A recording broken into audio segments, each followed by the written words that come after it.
Como o Gentil, nosso pastor, bem falou, nós estamos, na verdade, fazendo parte de algo maior, de um movimento da Igreja de Jesus, por toda essa nação, por toda essa terra. Nós somos uma parte desse mover, nós somos um membro desse grande corpo. E a palavra que eu trago aqui é uma continuação nessa ênfase em dar atenção a esse chamado. Irmãos, nós vivemos uma realidade onde isso parece muito distante de nós. Gentil, eu fiquei orando e realmente que causou muito temor no meu coração quando você contou essa história da família da Coreia, sabe? Eu fico pensando quantas pessoas elas escolheram, sabe, preservar a sua vida por mais alguns anos, negando o Cristo vivo dentro deles, por toda a eternidade, sabe? E eu comecei a orar, eu comecei a pedir a Deus que tivesse misericórdia de mim, que tivesse misericórdia da minha casa, da minha família. Que Jesus tenha misericórdia de cada um de nós, queridos. Talvez quantos de nós que ainda não estamos preparados para viver Cristo até as últimas consequências? Quantos de nós talvez que estamos preparados para viver Cristo num ambiente como esse? Onde está tudo preparado, toda uma estrutura voltada para isso, para buscar o nome dEle. E toda a cidade, a sociedade nos respeita e nos dá espaço legítimo para fazermos isso. E ninguém nos ataca, ninguém nos aflige. Mas e se essa realidade mudasse?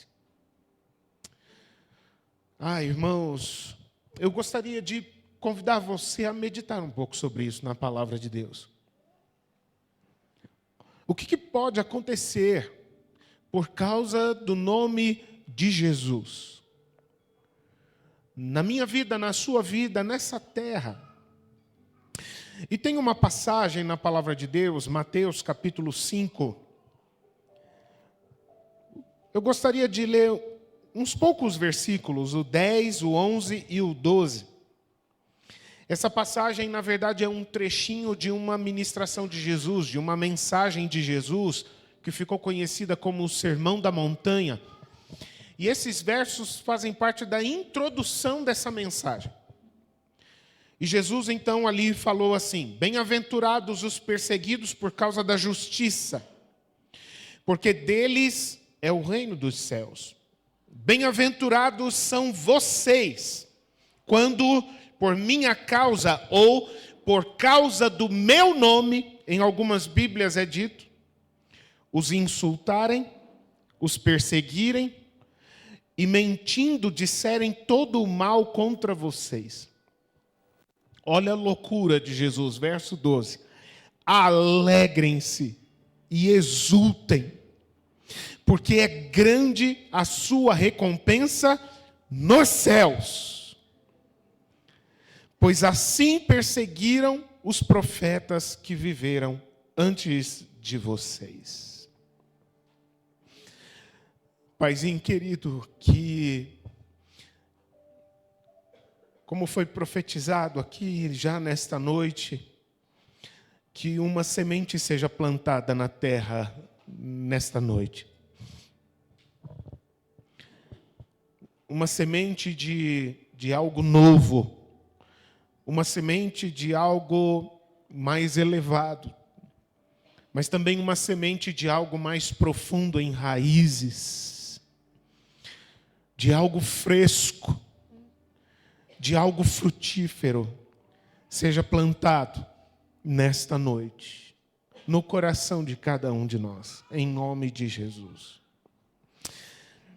Queridos, não é de estranhar que pessoas que manifestam o reino de Deus, elas não sejam queridas. Eu gostaria de fazer uma pergunta, porque eu acho que isso é sim uma manifestação, mas não é no sentido de banalizar, entende?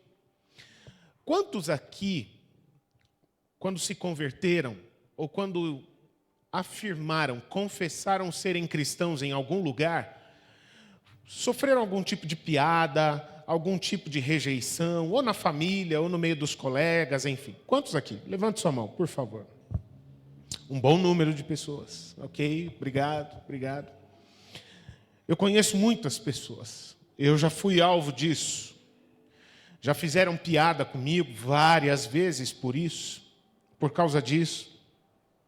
E, queridos, sabe que nós vivemos, e o Brasil não está fora disso, uma certa miopia em relação ao efeito e às implicações do Evangelho do Reino de Deus nas nossas vidas. Qual que é essa miopia? Eu fico às vezes preocupado como pastor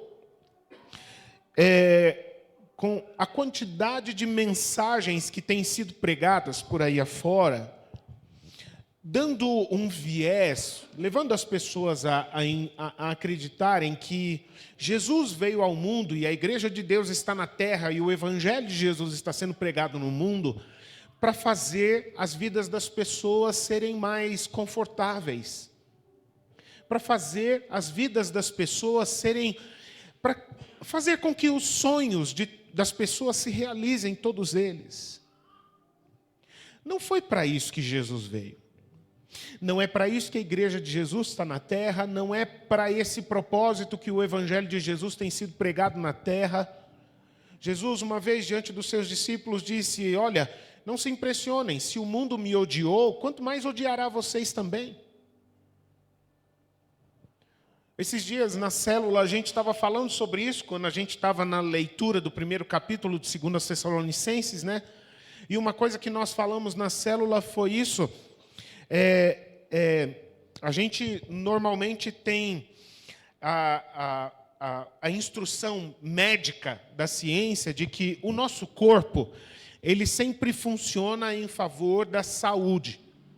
Então, qualquer organismo estranho que está dentro do nosso corpo, ele é rejeitado automaticamente, porque o organismo, o corpo entende que esse organismo estranho, ele é prejudicial, ele é mau, e ele vai trazer doença, ele vai desequilibrar a saúde do corpo.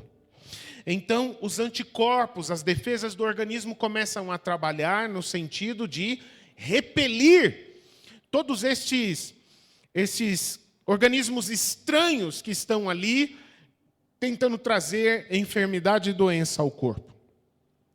A Igreja de Cristo na terra, ela é como se fosse um organismo bom dentro de um corpo ruim. Um organismo bom tentando trazer vida, tentando trazer saúde, tentando trazer redenção pelo poder do nome do Evangelho de Jesus Cristo. E o mundo em que nós vivemos, que Jesus mesmo falou, esse mundo tem um sistema perverso que está infiltrado, influenciando todo ele. Esse mundo jaz no maligno. É como se fosse um organismo doente que não quer aceitar a cura, que repele, que rejeita a cura. E, portanto, qualquer pessoa que tenta levar a vida de Cristo ou afirmar o Cristo vivo dentro de si, não deveria estranhar ao ver as pessoas sem Cristo, ou esse sistema que influencia, infiltrado por todo esse mundo, rejeita a Cristo e rejeita todos os que são de Cristo e tudo o que tem a ver com Cristo. Sempre foi assim, meus irmãos. Ao longo da história, sempre foi assim.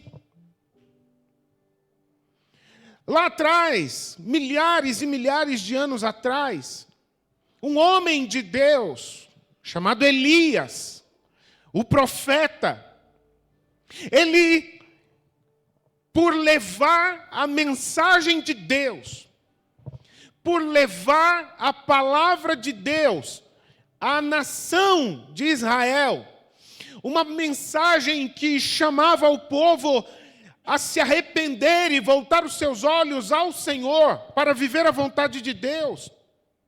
O rei da nação de Israel vira para ele e chama ele, sabe de quê? Você é o perturbador de Israel. Você não é um homem de Deus, você veio aqui trazer confusão. Minhas palavras, isso, tá bem? Você veio aqui trazer confusão com essa mensagem, apontando pecados, acusando essas coisas que estão erradas, essas falsas crenças. Elias, que foi usado por Deus para manifestar o poder de Deus, até fogo descendo dos céus, ele foi reconhecido como perturbador da nação. A palavra de Deus fala de um outro homem que foi conhecido, que foi marcado no seu ministério, na sua missão, como aquele que preparou o caminho para a vinda do Salvador, do Filho de Deus. Outro profeta, João Batista. João Batista, ele pregava uma mensagem muito simples. A mensagem de João Batista para todos e em todos os lugares era: arrependa-se, porque o reino de Deus é chegado. Daniel, por favor, aumenta aqui, por favor, querido, meu microfone. Arrependam-se dos seus pecados, porque o reino de Deus está chegando. E se arrepender dos pecados é a maneira como cada pessoa pode preparar o seu coração para receber o reino de Deus dentro dele. E dentro dessa pregação, Deus permitiu que João Batista chegasse até os grandes do povo na época, como o rei Herodes.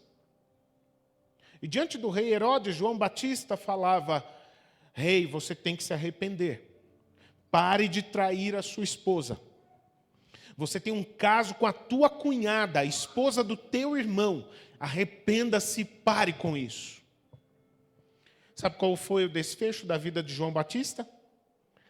A cabeça separada do corpo, colocada numa bandeja de prata. Por fazer o quê? Por virar para um pecador e dizer para esse pecador: arrependa-se e mude de vida. Queridos, não é de estranhar o que aconteceu com Elias, não é de estranhar o que aconteceu com João Batista, não é de estranhar o que aconteceu com o próprio Cristo, o Filho de Deus, que veio para trazer o reino de Deus, que veio para trazer salvação da morte, do pecado, do maligno. E que por causa disso, em alguns momentos, nem sempre a mensagem dele era agradável. Houve alguns momentos onde ele chegou para religiosos e disse: vocês são filhos do diabo, por causa dessas falsas crenças que vocês tentam convencer o povo todo a seguir. E em outro momento, Jesus entra no templo e ele, num surto de ira, ele expulsa um monte de gente que se estabeleceu dentro do templo com a intenção de fazer daquele templo um shopping, um mercado, fazer comércio com o nome de Deus na terra. E Jesus mandou todas aquelas pessoas saírem. E qual foi o fim? Qual foi o desfecho, a consequência? O mesmo povo que foi abençoado por Jesus de tantas formas, escuta esse próprio Jesus, esse próprio povo dizendo a respeito dele: crucifica-o, solta o bandido e prende o inocente. Todos os apóstolos de Jesus, queridos, tiveram um destino semelhante aqui na terra. Praticamente todos os apóstolos de Jesus, eles foram mortos por causa do nome de Jesus. Eles terminaram as suas vidas aqui na terra sendo assassinados. Cabeça cortada, queimados, crucificados também, de todas as formas. Só teve um que não morreu de morte matada, que foi João. Mas morreu preso por causa do nome de Cristo, na ilha de Patmos, aonde ele recebeu a revelação do livro de Apocalipse. Todos os outros foram assassinados por causa do nome de Jesus. Alguns, inclusive, nem tiveram a oportunidade de desenvolver um ministério apostólico muito tempo, como por exemplo Tiago, que era um dos mais chegados de Jesus. Coisa de poucos meses, ele já foi assassinado por causa do evangelho. Aos olhos humanos, Tiago foi um fracassado. Quando humanamente falando, agora ele vai decolar, vai ser um homem de Deus nessa terra, vai levar uma mensagem que vai transformar muitos, pá, na cabeça dele. Um fracasso aos olhos humanos. A Bíblia fala de um jovem, outro jovem, de nome Estevão, que de uma maneira simples, mas cheia de autoridade, chegar diante do povo e dizer diante daquele povo que eles eram teimosos, que eles eram incrédulos e que eles assassinaram o Filho de Deus. Aquele povo se encheu de raiva e matou aquele jovem a pedradas. Estevão é considerado o primeiro mártir cristão. Livro de Atos, capítulo 7. Tem um livro que nos últimos anos ele mexeu muito comigo. Alguns irmãos da nossa igreja sabem disso. O livro dos mártires, John Foxe.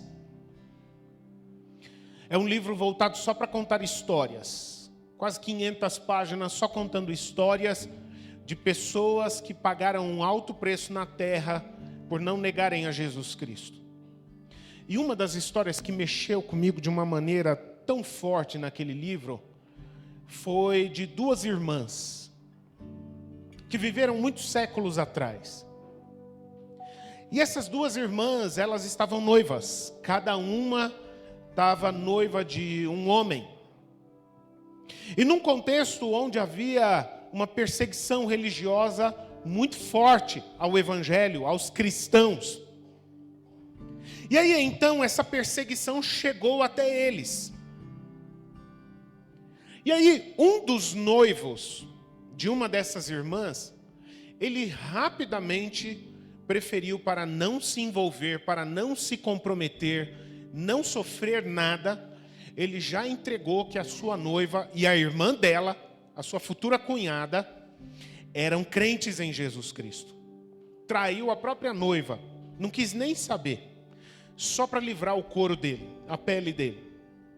E aí então as autoridades foram, prenderam essas duas irmãs e ameaçaram a elas: ou vocês negam a esse Jesus Cristo, ou nós vamos matar vocês. E aí o outro noivo da outra irmã, em lágrimas, foi permitido a ele que tivesse acesso à cela onde a sua noiva estava presa. E ele chorando pedia a ela: por favor, nega. Não vai te custar nada você negar. Eu não quero perder você, eu quero me casar com você. E ela, com lágrimas nos olhos, mas com um sorriso simples, humilde, disse: como eu posso negar o amado da minha vida para toda a eternidade? E aquelas duas irmãs, então, tiveram as suas vidas como sementes do evangelho.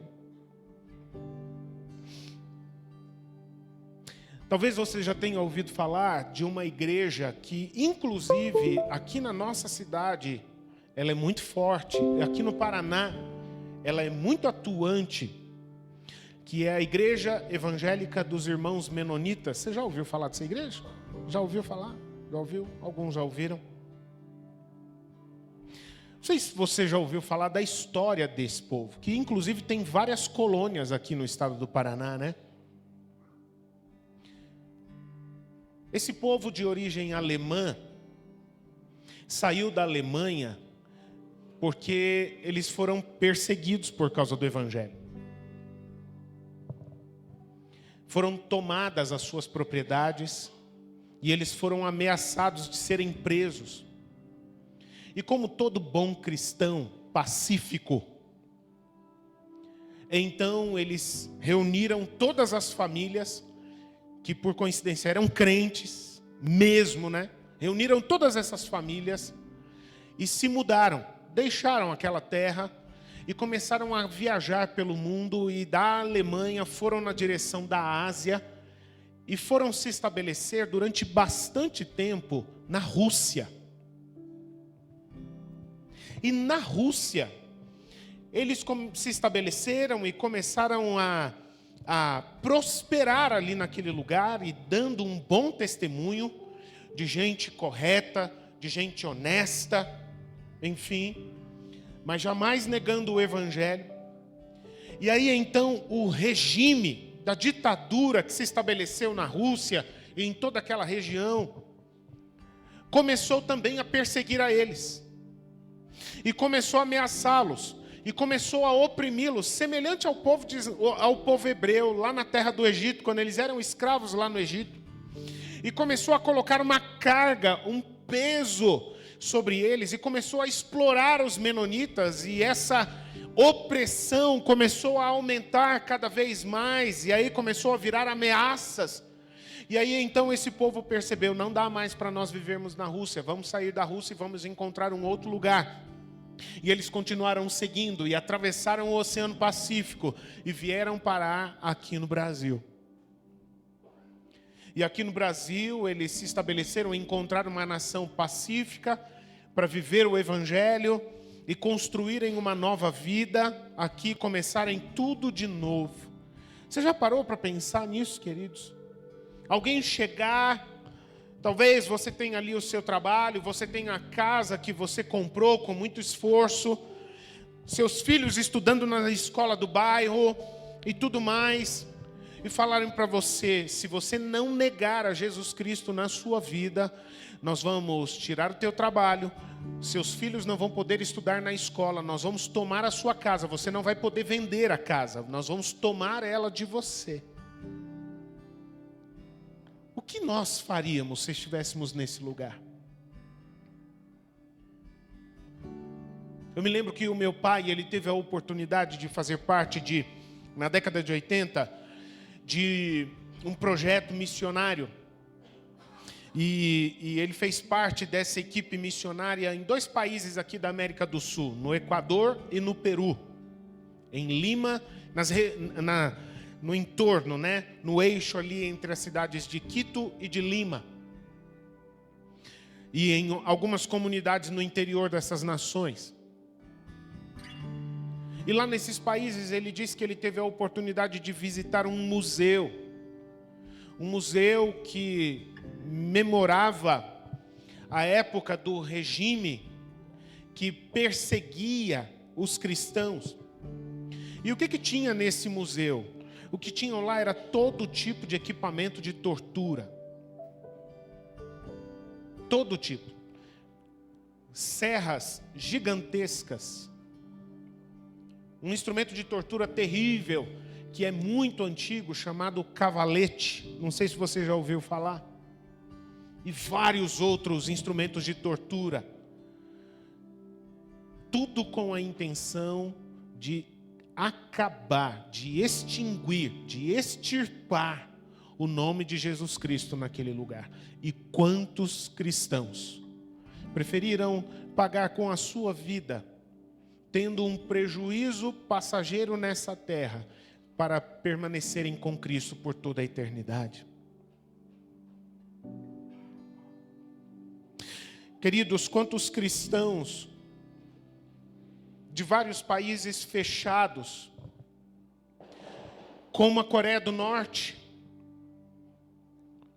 como na Índia, como na China, em que não é possível fazer o que a gente está fazendo aqui agora, de a gente edificar um prédio onde a gente possa se reunir com a intenção de adorar a Jesus Cristo, de conhecer a Jesus Cristo e de fazer Jesus Cristo conhecido. Não é possível fazer isso nesses lugares. E algum tempo atrás eu ouvi um testemunho de um pastor que teve a oportunidade de fazer uma vez uma viagem até a China e conhecer como é a vida da igreja, dos cristãos da igreja de Jesus lá naquele país, que vivem o evangelho sem ter Bíblia no celular e no tablet, que vivem o evangelho sem poderem fazer grandes reuniões de centenas de pessoas como a gente está reunido aqui. Nas casas, às vezes numa caverna ou numa mata fechada. E esse pastor, ele vira para a gente e fala: eu fiquei espantado ao ver cristãos chineses orando a Deus e pedindo a Deus com lágrimas nos olhos: Deus, nos dá uma de duas oportunidades. Ou que a gente pague com a nossa vida por amor a Ti, ou que o Senhor nos permita que a gente seja expulso da nossa nação, para que a gente possa fazer Jesus conhecido nos lugares onde Ele ainda não é conhecido. Olha a oração dessas pessoas.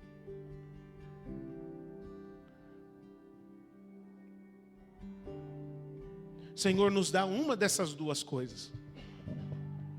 Ou nos permite honrar o Teu nome com as nossas vidas, ou que a gente possa ir para um lugar, para algum outro lugar, onde a gente possa compartilhar com as pessoas essas marcas do Cristo vivo. As pessoas podem tirar tudo de nós, meus irmãos, mas Jesus dentro de nós elas nunca poderão tirar. É por causa disso que Jesus, ele fala lá em Mateus capítulo 5, ele começa o Sermão do Monte, que é uma mensagem longa, 3 capítulos, Mateus capítulo 5, 6 e 7. E já na introdução ele fala isso para as pessoas: bem-aventurados, bem-aventurados são vocês. O que é bem-aventurados?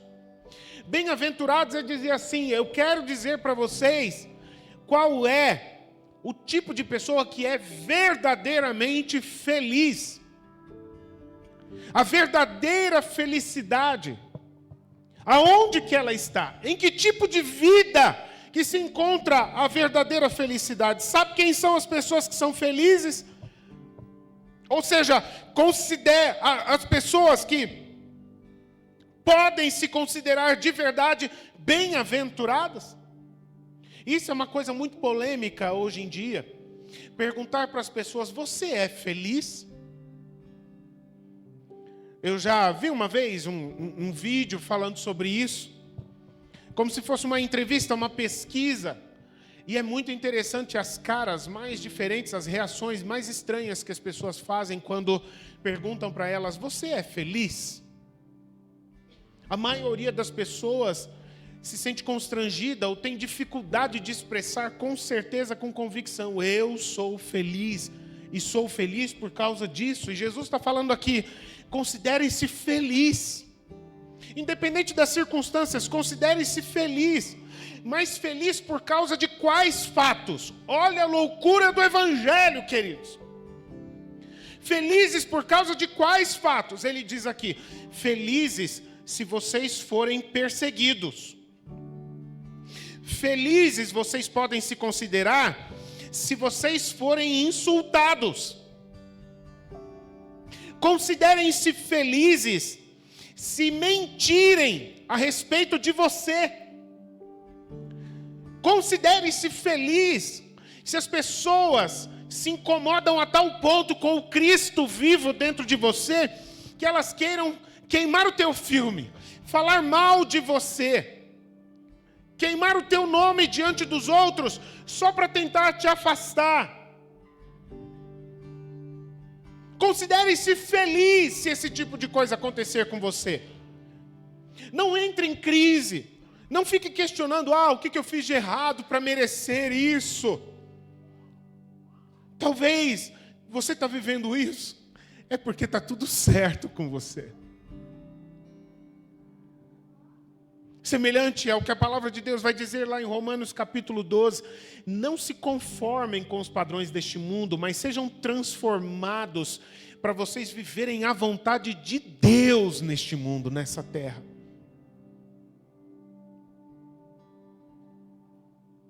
E a coisa mais interessante, aliás, tão interessante quanto, qual é a razão para esse tipo de coisa, esse tipo de fatos acontecerem com as suas vidas? Por causa da justiça que você carrega. E entenda, muito importante isso. Quando Jesus fala no versículo 10 de Mateus 5, bem-aventurados os perseguidos por causa da justiça. O que ele está falando aqui sobre essa justiça não é aquela pessoa que faz tudo certinho. Lembre-se disso, quem faz tudo certinho é religioso. Quem procura fazer tudo certinho para ser aceito por Deus é religioso. E Deus não aceita a religião humana. Essa justiça aqui, ela tem a ver com o preço que Jesus pagou pelos teus pecados e pelos meus pecados. Essa justiça aqui é a justiça que é anunciada pela mensagem do Evangelho eterno do reino de Deus, em nome de Jesus Cristo. Porque esse é um tema do nosso Essa discipulado. justiça aqui é a justiça que garante que todos aqueles que arrependerem-se e confessarem os seus pecados, Ele é fiel e justo para perdoar qualquer pecado que você carregue na sua vida. É a justiça que não vem das nossas bondades, mas é a justiça que foi cumprida e paga por Jesus Cristo na cruz do Calvário. Todos aqueles que creem nessa justiça, todos aqueles que anunciam essa justiça. Bem-aventurados os perseguidos por causa da justiça. Aqueles que ao invés de apontarem os dedos, estendem as mãos. Aqueles que ao invés de abrirem a boca para condenar, eles abrem a boca para convidar as pessoas, arrependa-se e creia, porque existe uma promessa de algo real, você será salvo, sua vida nunca mais será a mesma, você será um novo ser humano. É por causa disso. Bem-aventurados serão vocês, sabe, por causa da simples razão, porque você se afirma cristão, porque você confessa Jesus Cristo, porque você crê no nome de Jesus Cristo, que Ele é o Filho de Deus que virou gente como a gente.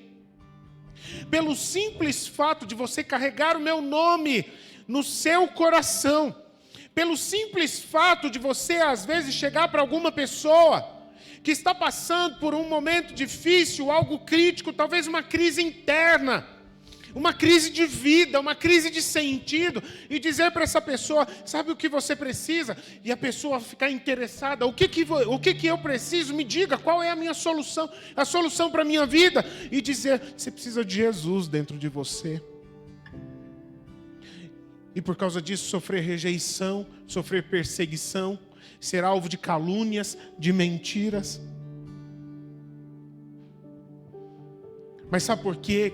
Apesar de qualquer uma dessas coisas, Jesus fala, considere-se feliz, considere-se bem-aventurado, porque independente daquilo que você enfrentar, independente daquilo que você passar, como consequência de você carregar Jesus Cristo no seu coração e na sua boca, pode ter certeza, uma recompensa está preparada para você, uma recompensa que ninguém pode tirar de você. Uma recompensa que não é transferida de título para outro nome. Uma recompensa que não enferruja. Uma recompensa que não tem validade. Uma recompensa nos céus. Considere-se feliz, porque o reino de Deus é de pessoas como você.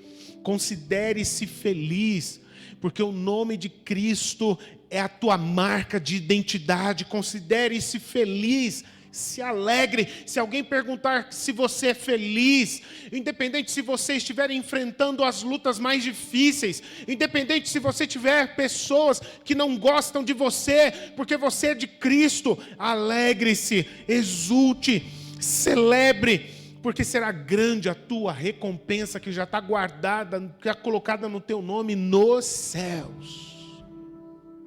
Você é feliz? Você é feliz? Ah, mas você pegou um resfriado essa semana, mas você é feliz? Com resfriado ou sem resfriado?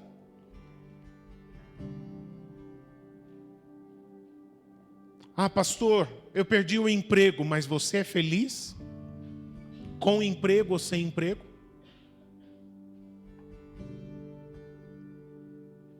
Ah, pastor, eu estou tendo uma luta, pastor, com algumas pessoas da minha família, mas você é feliz com lutas ou sem lutas dentro da sua família?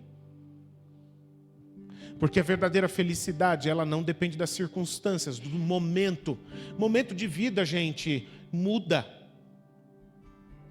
Se hoje você está passando por uma dificuldade financeira, você está sendo espremido, esmagado, o Senhor está trabalhando na sua vida, Ele está te sustentando. No dia de amanhã, Ele vai abrir as portas, tudo vai se encaixar. Mas a pergunta não é essa, a pergunta: você é feliz com Jesus?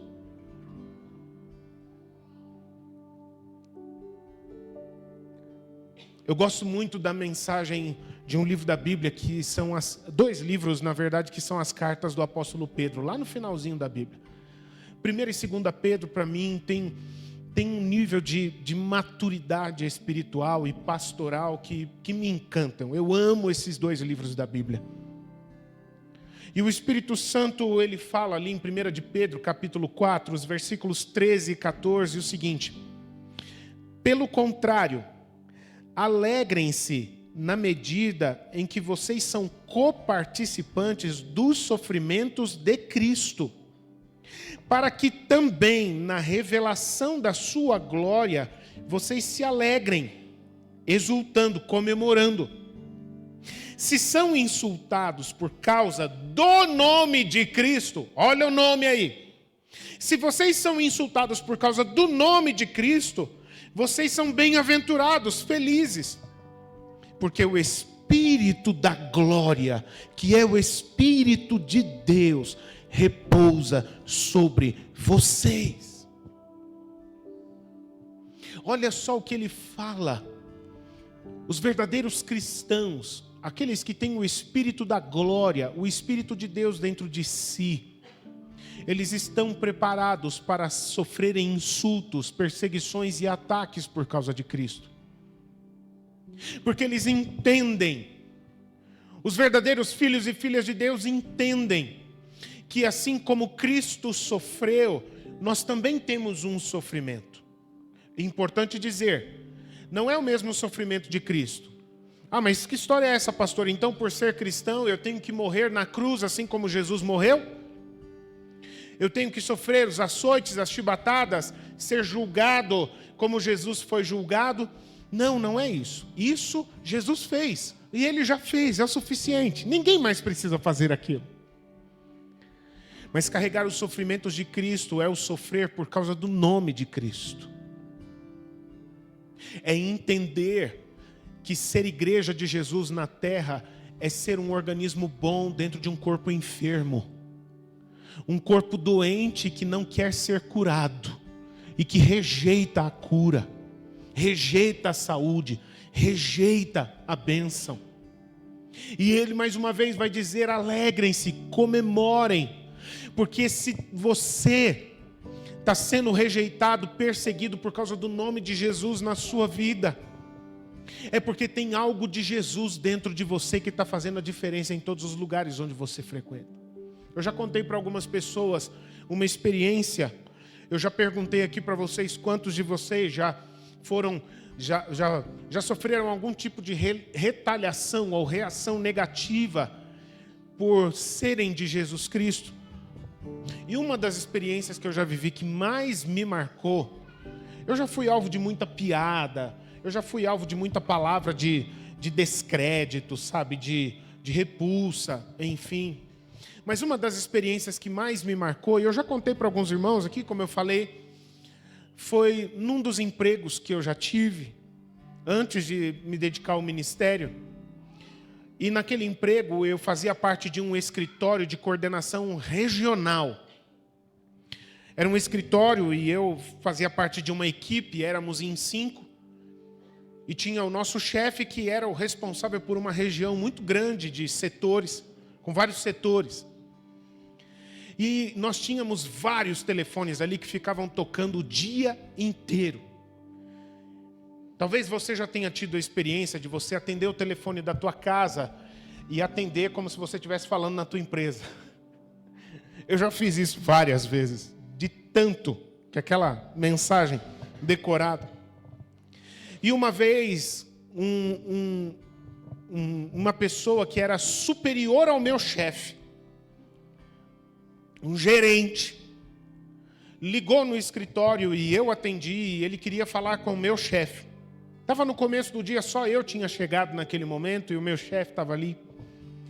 E aí, então, eu atendi o telefone e o meu chefe percebeu, eu dei um sinal para ele de quem era que estava no telefone querendo falar com ele. E era um assunto importante para ser tratado naquele momento. E ele já sacou, ficou espantado e virou para mim e disse: diga que eu não estou. Fez um sinal assim, diga que eu não estou.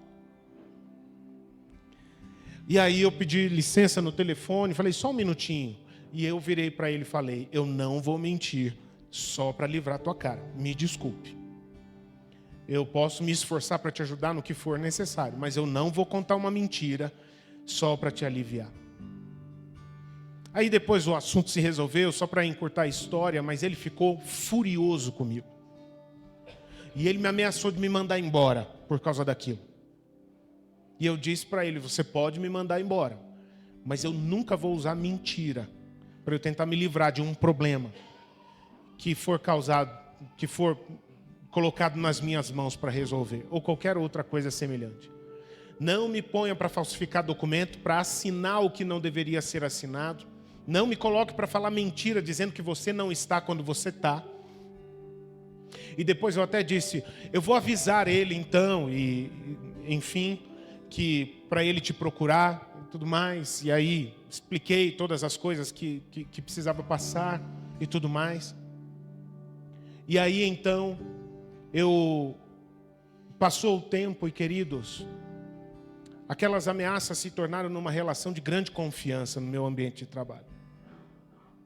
E nos momentos mais difíceis, quando até o meu chefe teve um problema no casamento, um piá de 20 anos, sentando para conversar com um pai de família, para aconselhar ele sobre casamento, à luz da palavra de Deus, porque ele não confiava em mais ninguém no nosso escritório.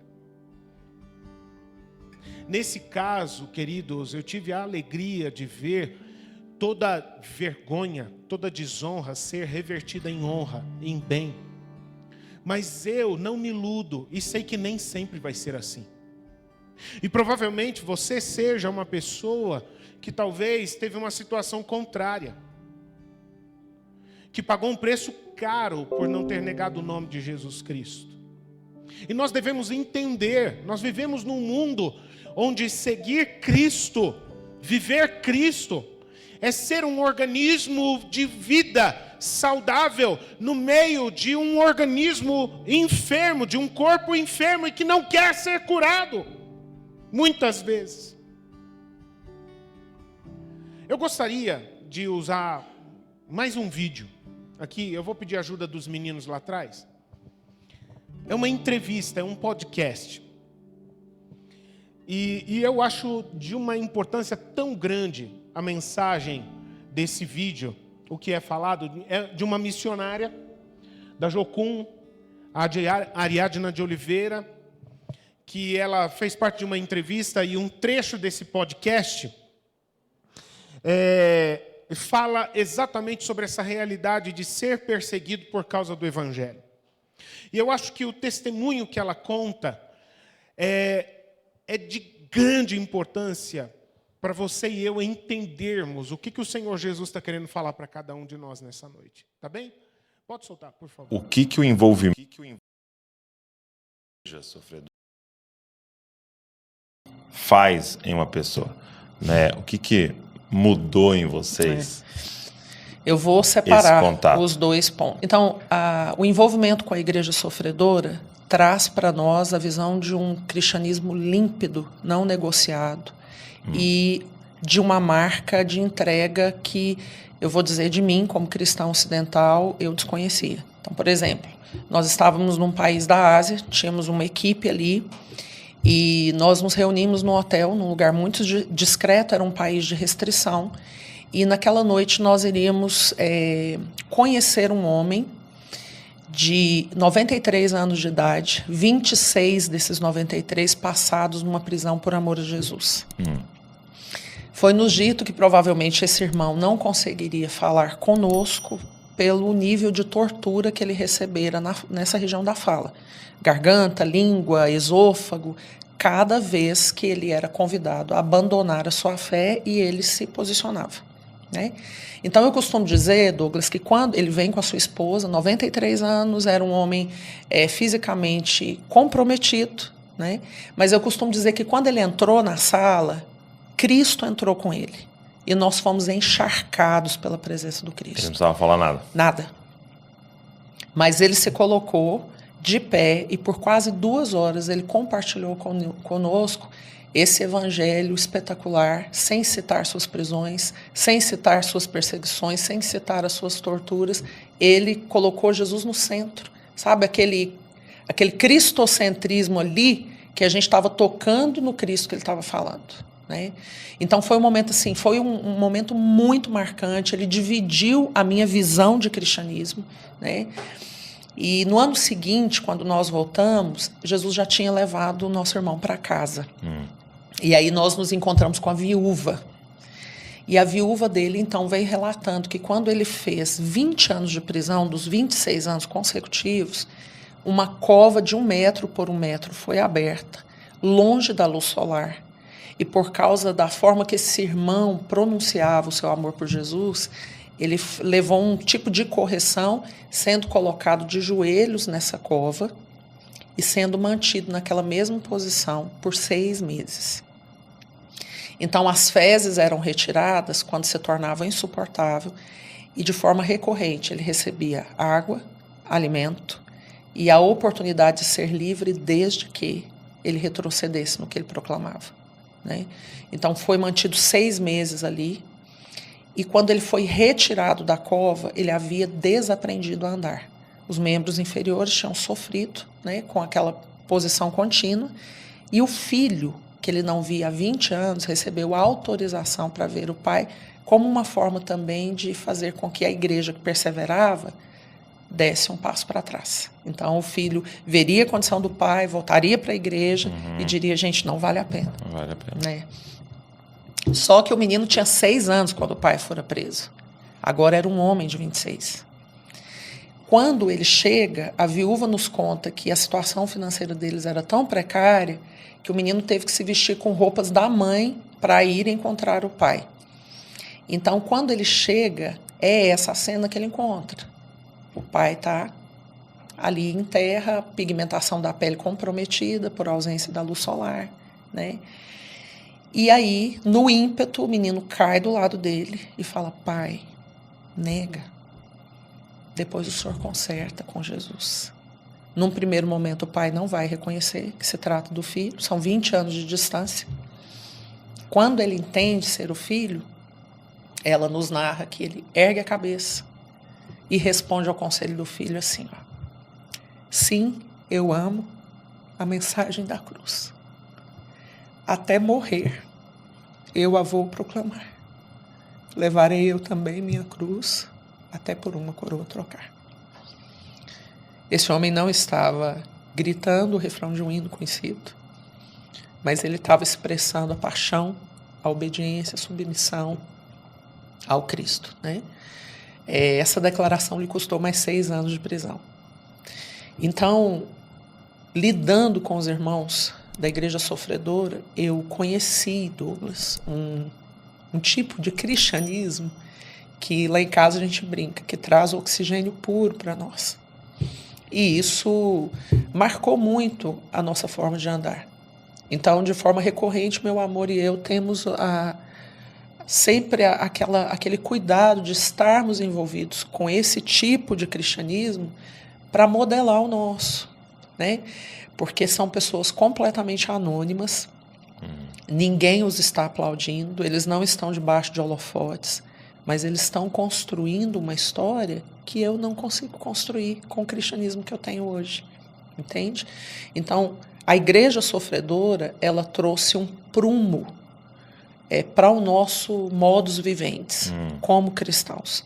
E isso nos provocou para entender que talvez nós não tenhamos a honra de sermos mártires por amor ao nosso Cristo, mas que nós precisamos ser maturados no processo de desenvolver uma mentalidade de martírio, acatando as pequenas mortes que ele nos convida todos os dias. Exatamente. Então, a igreja sofredora teve esse ponto em nós. Já os povos não alcançados, que hoje totalizam cerca de 3 bilhões de pessoas na Terra. Esse é o testemunho de mais uma dessas pessoas que vive uma realidade semelhante à nossa, queridos. A diferença é que eles vivem essa realidade na pele. E a realidade que você e eu vivemos é aquela realidade sutil. Eu vou usar um termo pesado aqui, aquela realidade de perseguição malandra, sabe? Pela sedução, pela influência, pelas piadas, pela moda, pelo constrangimento, pelo assédio moral. E aí, você quer manter a sua posição? E aí, você quer continuar sendo aceito? E aí, você quer alcançar os sonhos que você tanto almeja? Porque para isso, com essa vida, sendo essa pessoa, nós não vamos aceitar. Queridos, a palavra de Deus diz em Filipenses capítulo 3, o verso 10, o apóstolo, pelo Espírito Santo, ele coloca força nas palavras desse versículo, e ele diz assim: sabe o que eu quero da minha vida? Eu quero conhecer Jesus e conhecer também o poder da sua ressurreição e tomar parte nos seus sofrimentos e me tornar assim como ele é na sua morte. Eu quero levantar de volta aquela pergunta que eu fiz no início. O que pode acontecer com você por causa do nome de Jesus Cristo? Você quer viver o Evangelho? Você está preparado? Será que você está preparado, está preparada para isso? Queridos, eu entendo que se nós queremos de verdade viver e afirmar a Jesus Cristo nas nossas vidas, nós precisamos questionar se as pessoas que nos elogiam, por nós sermos gente boa, por a gente ser pessoas legais, se talvez esse elogio, ele na verdade não é uma distorção do bom testemunho de Cristo. Eu vou dizer para você, às vezes eu tenho esse tipo de preocupação. Os crentes confundirem que ser uma pessoa gente boa, ser um cara legal no meio das pessoas, é o que representa ser testemunha de Cristo. E que não entendem que às vezes ser uma verdadeira testemunha de Cristo vai implicar exatamente o contrário. Queridos, sabe, eu entendo que a gente precisa questionar isso. Será que esses elogios que as pessoas têm feito a nós, será que é um elogio porque elas veem Jesus em nós? Ou porque elas querem levantar a nossa moral e fazer a gente se sentir bem com um elogio desse? E na verdade nos desviar do caminho do Evangelho. Sabe, nós temos que estar preparados para viver o Evangelho, entendendo que viver o Evangelho não é trabalhar para fazer o mundo ser um lugar legal, um lugar perfeito. Jesus falou: o meu reino não é deste mundo. Jesus já falou que no final da história, tudo que existe vai ser desfeito e será feito tudo novo, uma nova criação.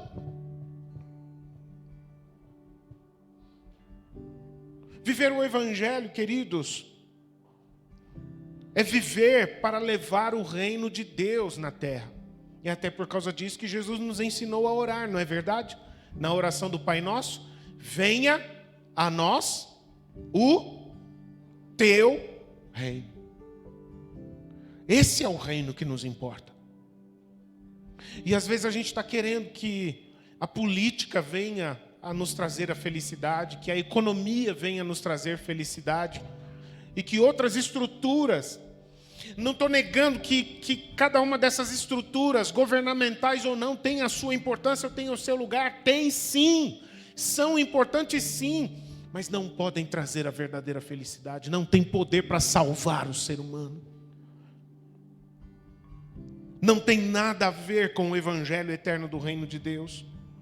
Queridos, nós temos que estar preparados para a gente ser alvo de piadas, na escola talvez, na faculdade talvez, no trabalho talvez. Quando nós afirmarmos, por exemplo, que Deus existe, e que existe vida depois da morte, sim, porque a palavra de Deus assim o diz. Uma vida que pode ser gloriosa, e nós vivemos aqui na terra com a esperança da glória. A gente tem que estar preparado, entendendo que ser cristão não é ajudar as pessoas a terem os seus problemas resolvidos, porque o evangelho não é uma proposta para resolver problemas passageiros das pessoas, mas levar as pessoas pecadoras ao arrependimento e receberem Jesus Cristo dentro do seu coração. Isso é ser cristão. A gente tem que estar preparado para a gente talvez em alguns momentos sofrer retaliações.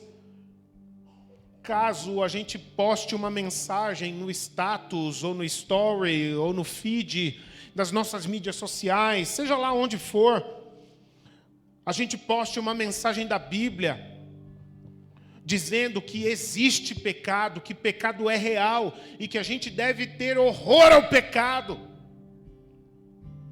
E entender que nem todo mundo vai colocar mãozinhas aplaudindo. E a gente tem que estar resolvido com isso. Porque nós fazemos parte de um reino que é eterno, que é inabalável. Eu quero pedir para você fechar os seus olhos, por favor. Eu quero orar com você nesse momento.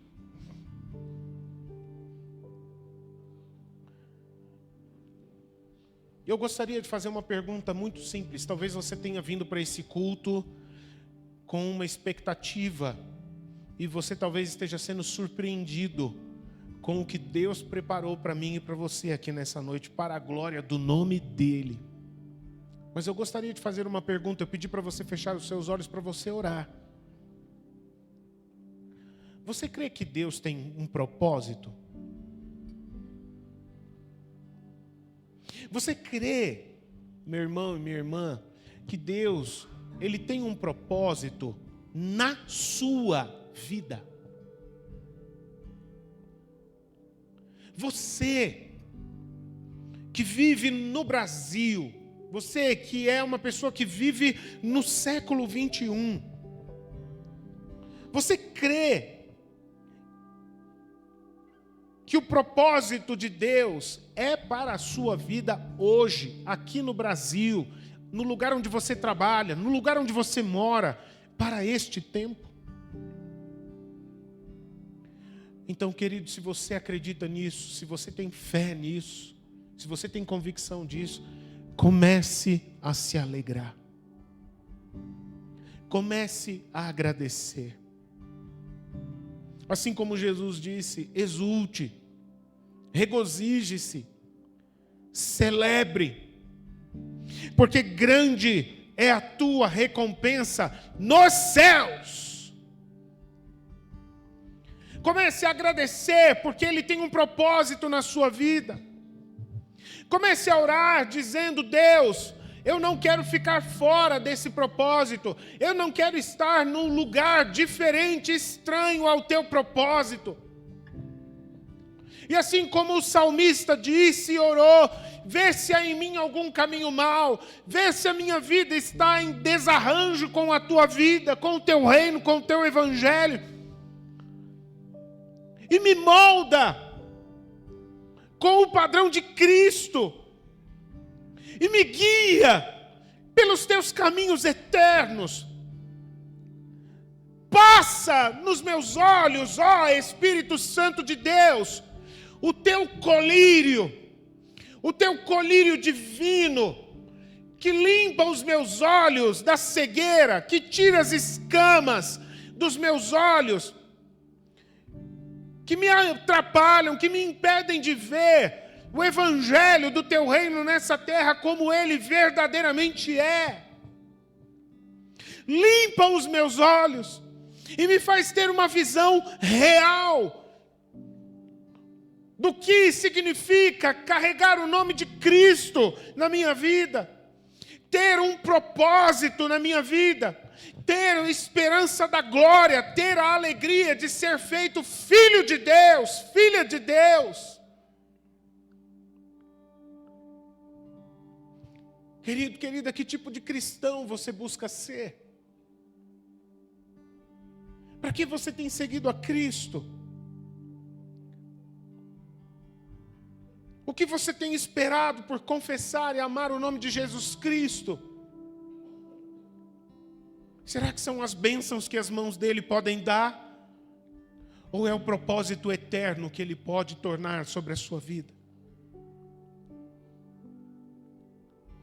Meu irmão, minha irmã, talvez hoje seja o tempo de você rever os seus conceitos, de você rever a sua fé, de você rever as suas expectativas. Uma pergunta muito simples, mas que talvez nesse momento ela faça um outro sentido para você. Qual é o tipo de recompensa que você tem esperado e buscado na sua vida? Que tipo de recompensa você quer receber?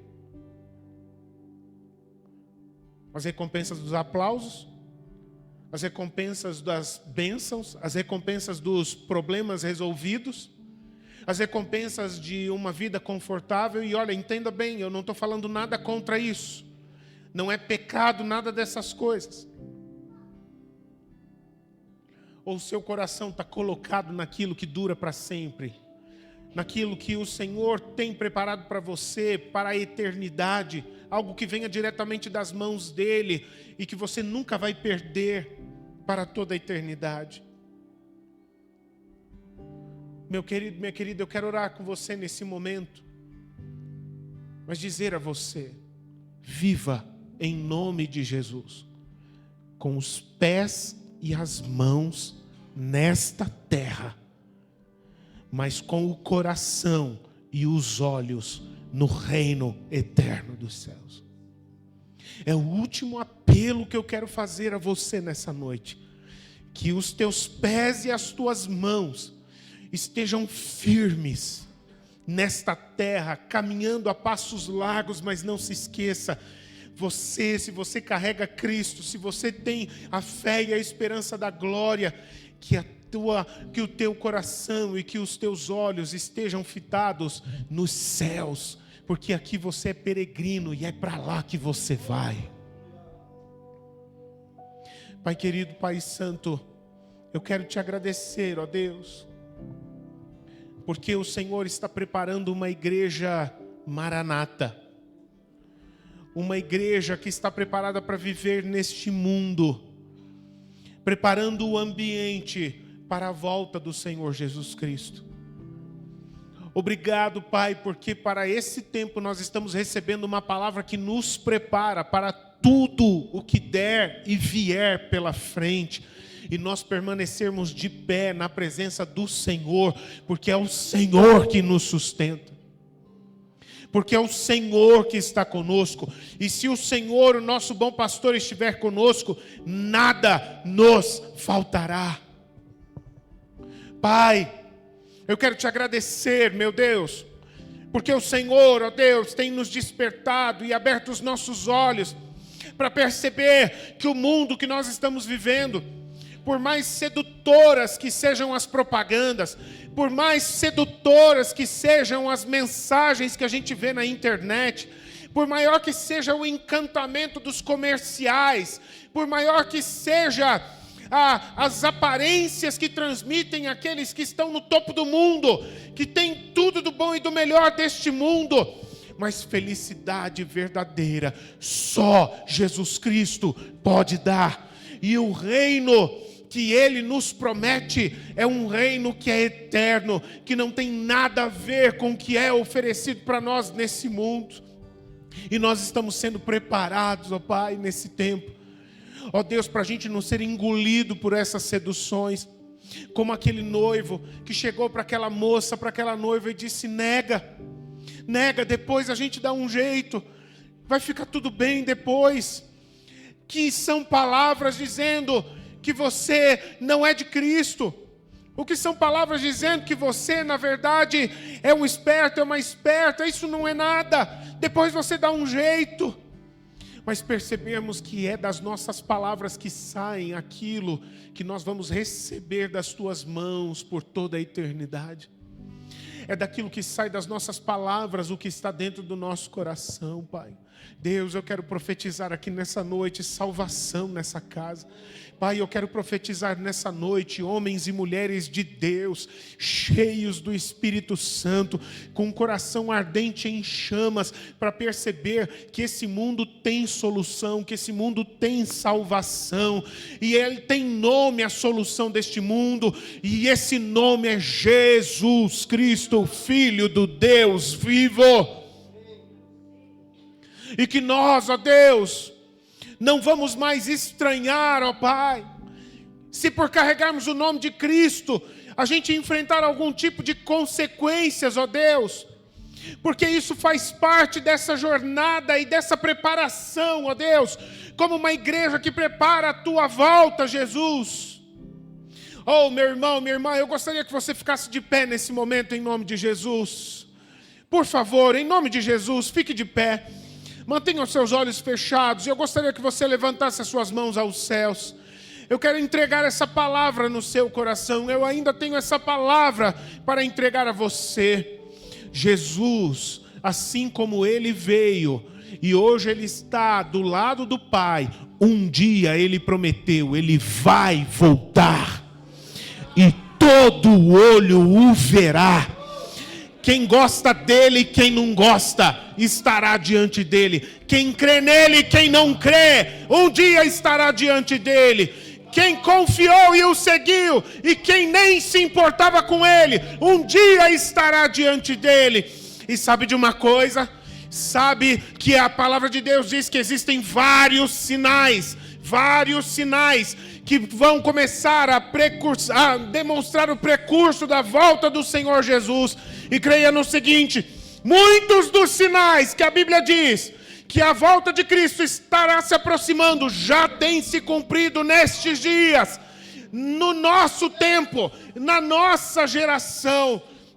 Mas meu irmão, minha irmã, saiba de uma coisa: sabe qual é um dos principais fatores que preparará para a vinda de Cristo?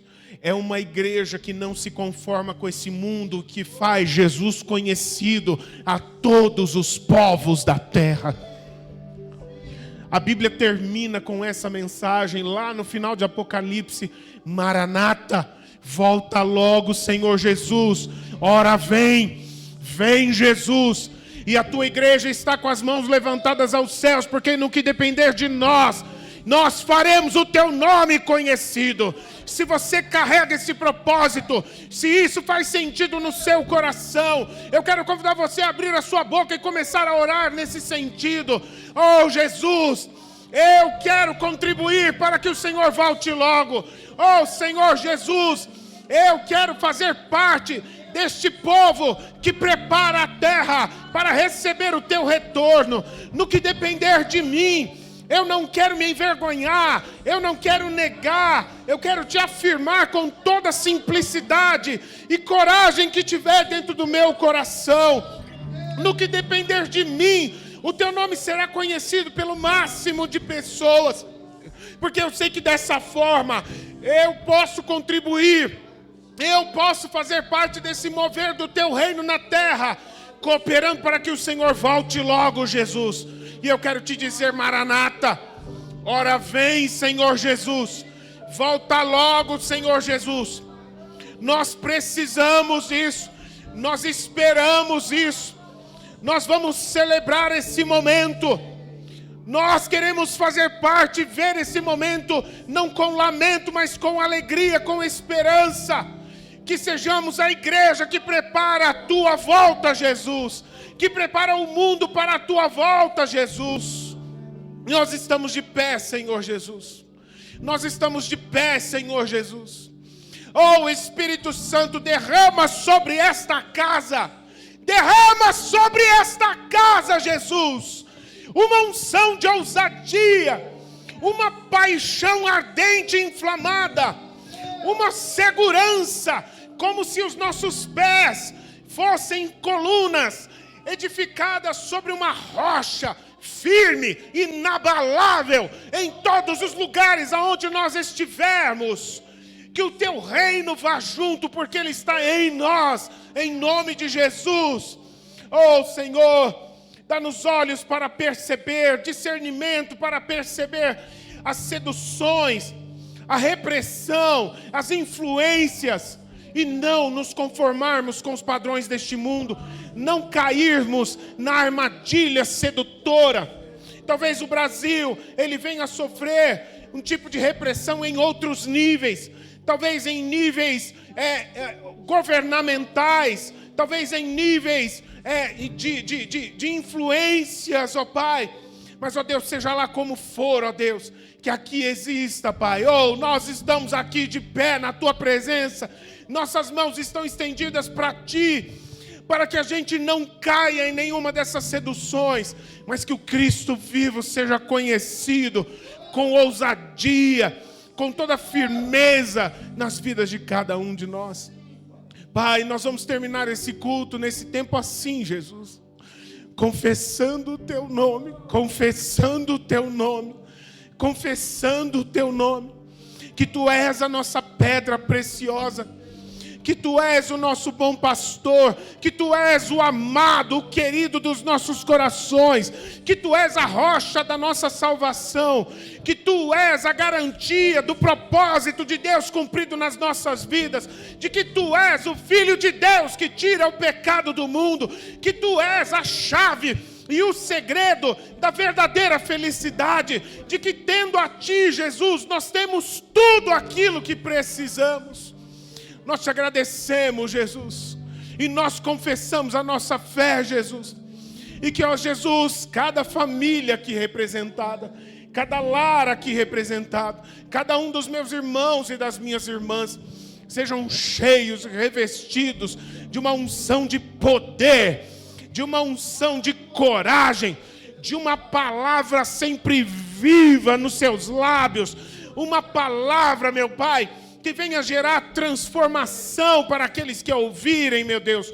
Uma palavra que venha gerar alegria e fé no coração carente e sedento daqueles que estiverem ao redor de cada um dos meus irmãos. Pai, que os meus irmãos, que cada um de nós aqui possamos enxergar que qualquer lugar da vizinhança, que qualquer rua é um lugar onde o Teu reino pode se estabelecer, aonde o nome de Cristo pode ser conhecido, e aonde Cristo for conhecido, ali haverá transformação, Pai. Deus, nós estamos, ó Deus, em unidade com a Tua igreja na Colômbia. Nós estamos, ó Deus, em unidade com a Tua igreja na Nicarágua, com a Tua igreja no México, em Cuba. Nós estamos, ó Deus, somos um só, ó Deus, com a Tua igreja que está na China. Um só Espírito, uma só fé, ó Pai, um só corpo, com a igreja que está na Coreia do Norte, ó Pai.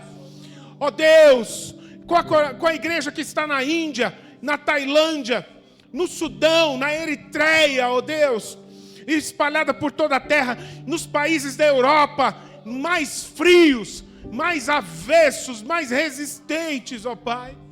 Ó Deus, a Tua igreja, ela está de pé, porque o Senhor é quem sustenta a tua igreja. E sim, as portas do inferno não prevaleceram por 2000 anos e não vão prevalecer contra a tua igreja até que o Senhor venha. É assim que nós viveremos os nossos dias nessa semana, em nome de Jesus. Amém, amém, amém. Que Deus te abençoe. Que você tenha uma semana maravilhosa. Você é um homem de Deus. Você é uma mulher de Deus. E é dessa forma que você vai viver ao longo dessa semana. Você carrega algo dos céus dentro de você. E eu gostaria que você se despedisse do seu irmão, da sua irmã que está aí perto de você, afirmando a identidade dele e dela, tá bem? Dizendo para ela: meu irmão, minha irmã, você é um homem de Deus, você é uma mulher de Deus. E que você viva essa semana como um vencedor, como uma vencedora. Uma semana abençoada, cheia da presença. Que o nome do Senhor seja manifesto, seja evidente na sua vida, em tudo que você fizer, em nome de Jesus. Amém? Que Deus te abençoe, uma semana maravilhosa, Cristo.